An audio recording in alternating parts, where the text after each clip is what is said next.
Silakan duduk.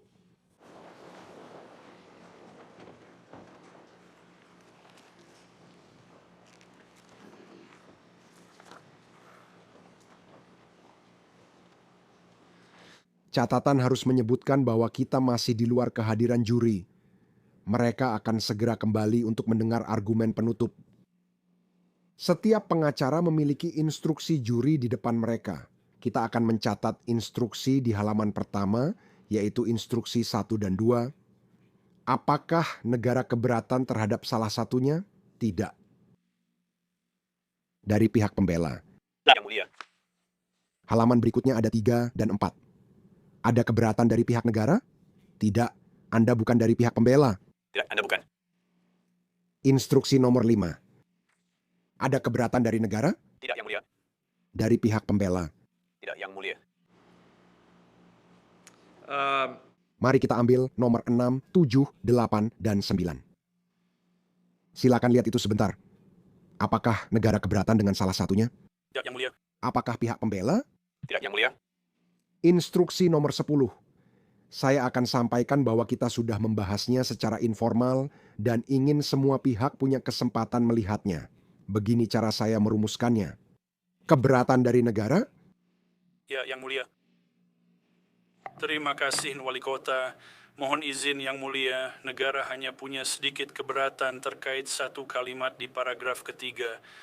Keraguan yang masuk akal adalah keraguan yang membuat orang ragu bertindak.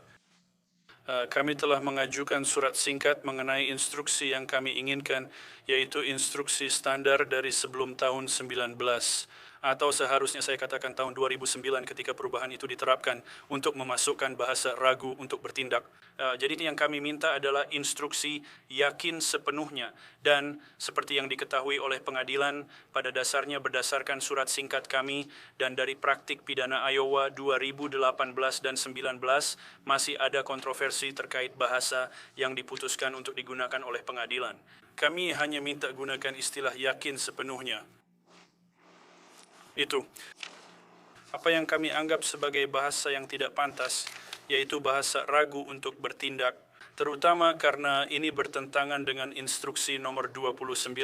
Anda bilang jangan ragu, tapi di sini Anda malah mengatakan ragu. Terima kasih. Oke. Tuan Verhelm, bolehkah saya bertanya dulu? Saya punya instruksi dan ingin mengajukan keberatan. Ya, Yang mulia. Apakah Anda ingin menanggapi posisi negara? Yang mulia, hanya sebentar. Saya percaya bahwa seperti yang telah dinyatakan oleh negara, versi ini telah menjadi stok selama beberapa tahun. Saya tahu bahwa ada cukup banyak masukan ke dalam komite instruksi juri, dan hal ini telah dibahas. Dan saya mengerti masih terus ada beberapa kontroversi, tapi saya tidak percaya ada risiko kebingungan. Kami meminta agar memakai kata dalam instruksi usulan ini, bukan ragu dibandingkan dengan 21 atau lainnya. Sekali lagi, untuk dicatat, kami sudah membicarakan ini secara informal.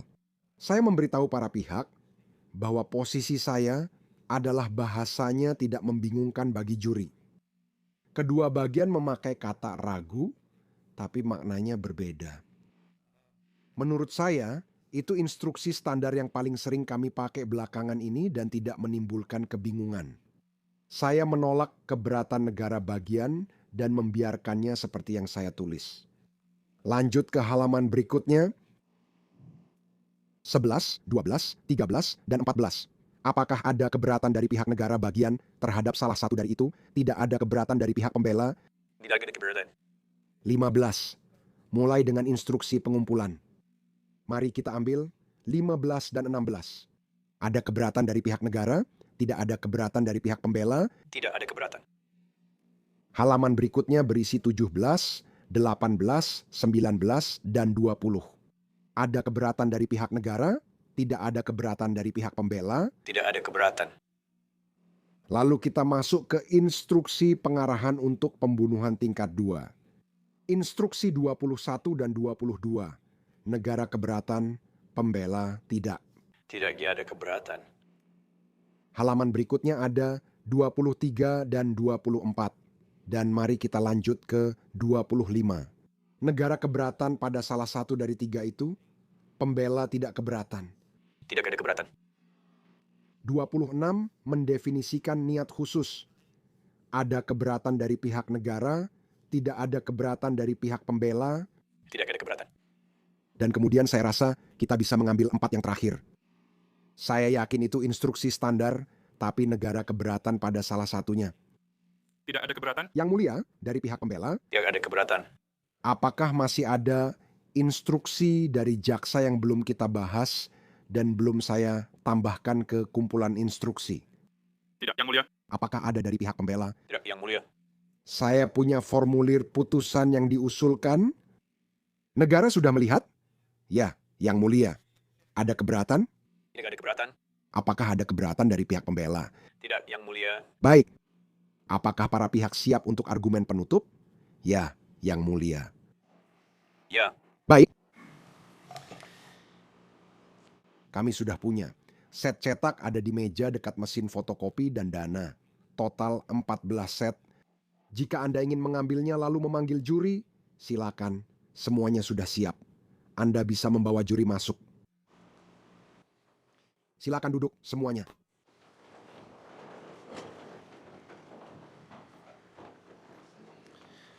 Baik, hadirin.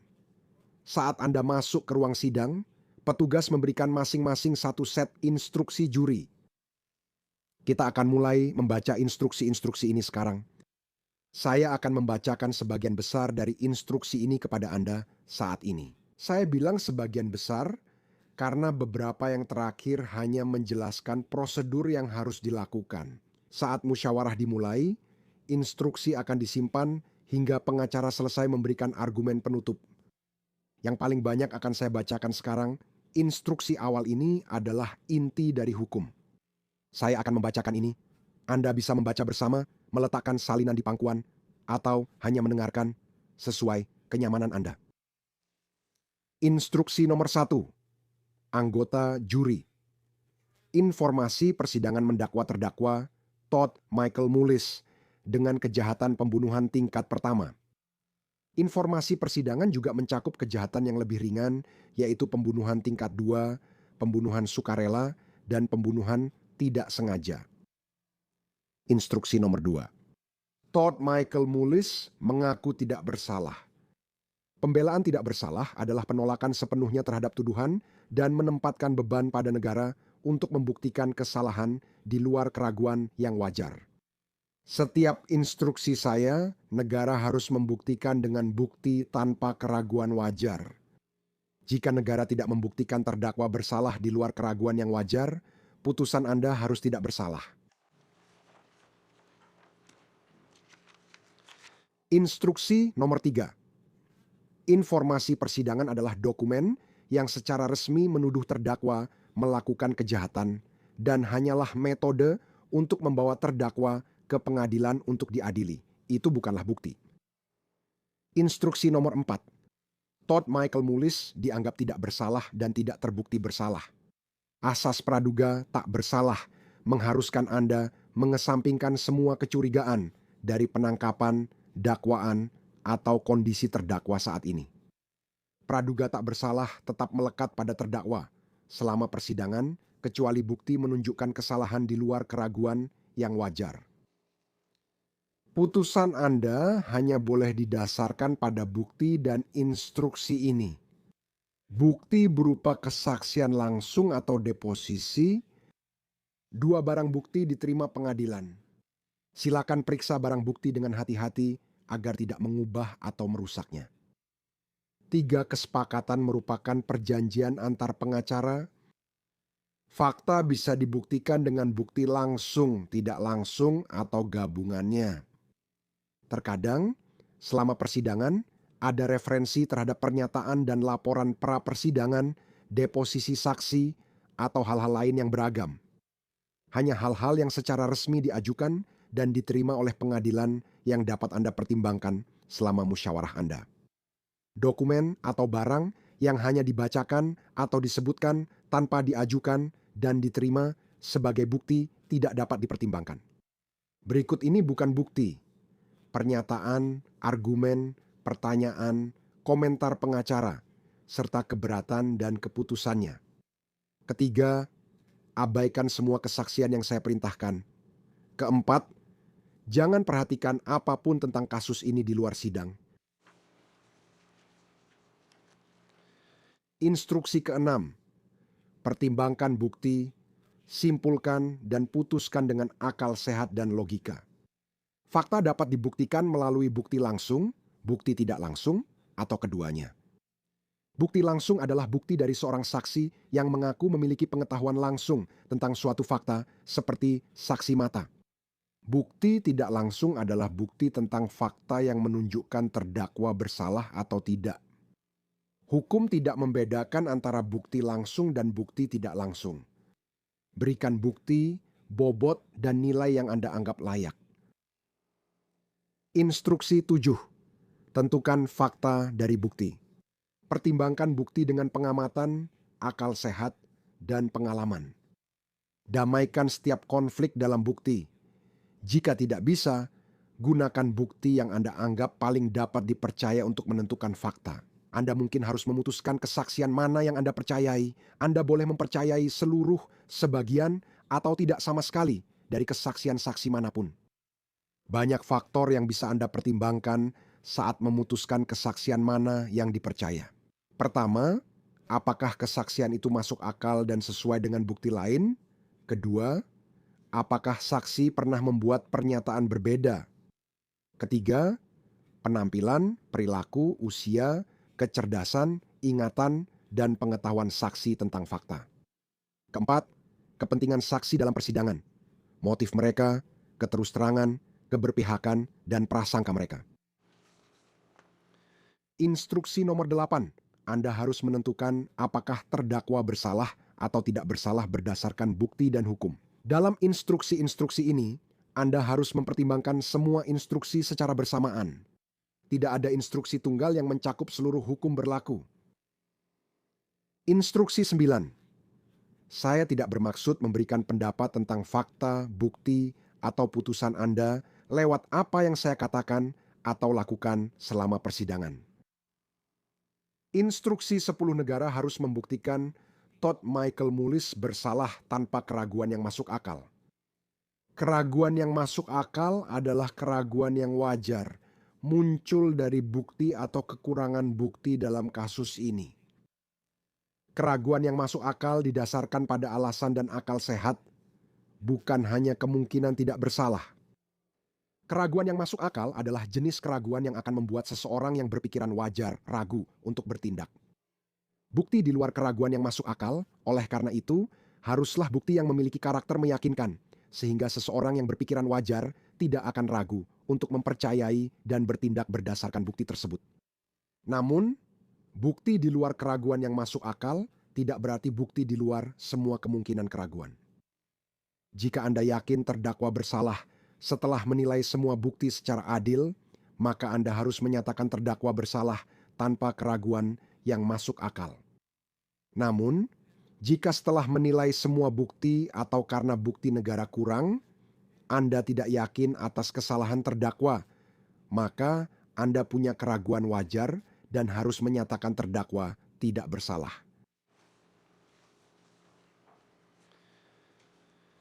Instruksi nomor 11. Jika ada keraguan masuk akal tentang tingkat kejahatan, terdakwa hanya bisa dinyatakan bersalah pada tingkat yang tanpa keraguan masuk akal. Instruksi nomor 12 juri bertugas menentukan terdakwa bersalah atau tidak. Jika diputus bersalah, Anda tidak terkait hukuman. Instruksi nomor 13 saat ada 2 atau lebih teori alternatif atau beberapa fakta menghasilkan hasil serupa. Hukum tidak mewajibkan semua juri sepakat soal teori atau fakta yang mendasari putusan mereka. Yang harus bulat adalah putusannya, bukan teori atau fakta dasarnya. Instruksi 14. Untuk melakukan kejahatan, seseorang harus berniat melanggar hukum. Seseorang tidak perlu tahu bahwa tindakan itu melanggar hukum. Diperlukan bahwa orang tersebut sadar dia melakukan tindakan itu dan dia melakukannya secara sukarela, bukan karena kesalahan atau kecelakaan. Anda boleh, tapi tidak wajib menyimpulkan seseorang bermaksud akibat alami tindakannya. Instruksi nomor 15 negara harus membuktikan semua unsur berikut dari pembunuhan tingkat 1. Pada atau sekitar tanggal 10 November 2018 terdakwa melakukan suatu tindakan terhadap Amy Mullis. 2. Amy Mullis meninggal sebagai akibat dari tindakan terdakwa. Terdakwa bertindak dengan niat jahat yang sudah direncanakan. Terdakwa dengan sengaja, penuh pertimbangan, direncanakan, dan berniat khusus membunuh Amy Mullis. Jika semua unsur terbukti, terdakwa dinyatakan bersalah pembunuhan tingkat pertama. Jika negara gagal membuktikan salah satu unsur, terdakwa tidak bersalah atas pembunuhan tingkat pertama dan Anda akan mempertimbangkan dakwaan pembunuhan tingkat kedua.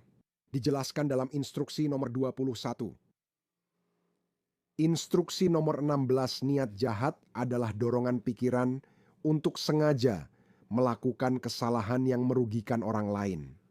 Karena kebencian yang nyata atau dengan tujuan jahat atau melanggar hukum, hal ini dapat dibuktikan dengan bukti kebencian yang nyata atau dengan bukti adanya niat yang disengaja atau tetap untuk mencelakakan. Niat jahat terlihat dari tindakan, perilaku, dan cara terdakwa melakukan perbuatan salah yang merugikan. Niat jahat memerlukan pertimbangan agar seseorang memahami sifat dan konsekuensi perbuatannya berbeda dengan tindakan karena emosi atau amarah. Niat jahat yang direncanakan sebelumnya adalah tujuan tetap untuk merugikan fisik orang lain sebelum perbuatan dilakukan. Niat tersebut tidak harus ada dalam jangka waktu tertentu. Instruksi nomor 17 dengan sengaja berarti dilakukan secara sengaja atau dengan tujuan atau rancangan yang sudah tetap, dan bukan karena kecelakaan. Bermusyawarah artinya mempertimbangkan, memikirkan, merenungkan, atau merefleksikan. Pramediasi berarti memikirkan sesuatu sebelum bertindak.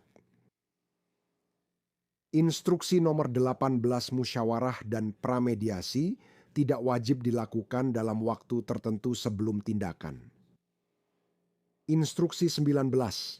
Jika seseorang bisa bermusyawarah namun memilih memakai senjata berbahaya hingga menyebabkan kematian, Anda boleh, tapi tidak wajib menyimpulkan senjata itu digunakan dengan niat jahat, pramediasi, dan maksud khusus membunuh. Instruksi nomor 20 senjata berbahaya adalah setiap alat atau instrumen yang dirancang terutama untuk digunakan dalam menyebabkan kematian atau cedera, dan ketika digunakan sesuai dengan fungsinya, mampu menyebabkan kematian. Ini juga mencakup alat yang digunakan dengan cara menunjukkan niat menyebabkan kematian atau cedera serius, dan jika digunakan seperti itu, mampu menyebabkan kematian. Instruksi nomor 21 negara bagian harus membuktikan semua unsur berikut dari pembunuhan tingkat 21. Sekitar 10 November 2018 terdakwa melakukan tindakan terhadap Amy Mullis. 2. Amy Mullis meninggal sebagai akibat dari tindakan terdakwa. Terdakwa bertindak dengan niat jahat yang sudah direncanakan. Jika negara bagian membuktikan semua unsur, terdakwa dinyatakan bersalah pembunuhan tingkat 2. Jika negara bagian gagal membuktikan salah satu unsur, terdakwa tidak bersalah atas pembunuhan tingkat 2. Anda juga akan mempertimbangkan dakwaan pembunuhan sukarela sesuai instruksi nomor 23. Instruksi nomor 22. Pembunuhan tingkat 2 tidak memerlukan niat khusus untuk membunuh orang lain. Instruksi 23 negara bagian harus membuktikan seluruh unsur pembunuhan sukarela 1 pada atau sekitar tanggal 10 November 2018 terdakwa melakukan suatu tindakan terhadap Amy Mullis 2. Amy Mullis meninggal sebagai akibat dari tindakan yang dilakukan oleh terdakwa. 3. Tindakan itu terjadi karena dorongan emosi tiba-tiba, kuat, dan tak terkendali akibat provokasi serius. Jika negara telah membuktikan semua unsur tersebut, terdakwa dinyatakan bersalah atas pembunuhan sukarela. Jika negara gagal membuktikan salah satu unsur itu, terdakwa tidak bersalah atas pembunuhan sukarela, lalu Anda pertimbangkan dakwaan pembunuhan tidak sengaja. Dijelaskan dalam instruksi nomor 25, instruksi nomor 24 terkait unsur nomor 3 dari instruksi nomor 23, provokasi serius adalah tindakan yang membuat seseorang wajar mengalami keinginan tiba-tiba dan kuat. Hasrat tersebut tidak tiba-tiba, keras, dan tak tertahankan. Jika ada jeda waktu di mana seseorang yang wajar dalam situasi tersebut memiliki waktu untuk merenung dan mengendalikan hasratnya, serta menahan dorongan untuk membunuh. Ucapan, walau kasar atau menghina, bukan provokasi serius. Instruksi nomor 25 negara harus membuktikan semua unsur berikut dari pembunuhan tidak disengaja tingkat 1 pada atau sekitar tanggal 10 November 2018 terdakwa dengan ceroboh melakukan suatu tindakan terhadap Amy Mullis. Kedua, terdakwa melakukan tindakan tersebut dengan cara yang kemungkinan besar dapat menyebabkan kematian. Ketiga, tindakan terdakwa tanpa sengaja menyebabkan Amy Mullis meninggal. Jika negara membuktikan semua unsur, terdakwa dinyatakan bersalah atas pembunuhan tanpa sengaja. Jika negara tak bisa buktikan unsur, terdakwa tak bersalah. Instruksi nomor 26 agar terdakwa mengetahui sesuatu berarti dia sadar akan hal itu.